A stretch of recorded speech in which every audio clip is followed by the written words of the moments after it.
Ахан Кимсанбаевич, 5-ci mikrofon. Bütün Kırgızstan Madumarov. Урматтуу кесиптештер, добуш берүүгө өтпөйбүз. Талкуу бар. Анан мен ушул жыйындын башталганда бир суроо бердим эле. Төрага катарында сизге суроо бердим. Биздин бүгүнкү регламентке ылайык 65-ci берененин 4-пункту бузулдубу, бузулган жокпу деп. Биз терең ишенебиз. Ал аябай копол түрдө бузулду.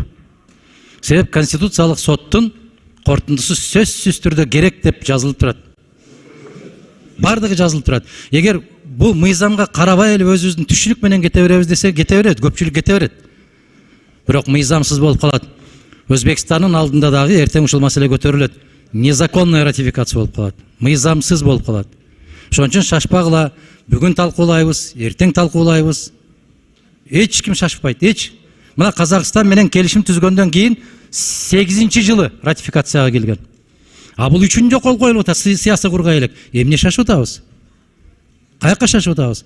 Россия менен Япониянын ортосунда келишим түзүлгөнүнө 80 жыл болду. Ратификация боло элек. Каяка шашып атабыз, айланайындар.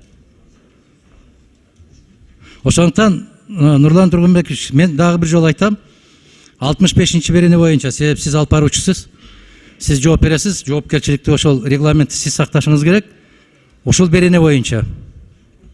Анан экинчиси, учу деп эле добушка коюп, кээ бир кесиптештерибиз болгон, августта жыйналагалы эле ратификация кыла коелу деген. Жок.